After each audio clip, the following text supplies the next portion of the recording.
Chapter 3. What do earthquakes do? Earthquakes harm buildings.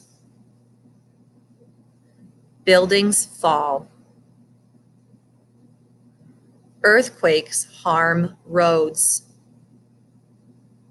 Roads crack. Earthquakes harm trees.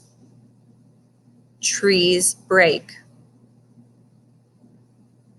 Earthquakes harm people. People get hurt. It's a fact. A strong earthquake happened in Alaska. The earthquake was in 1964.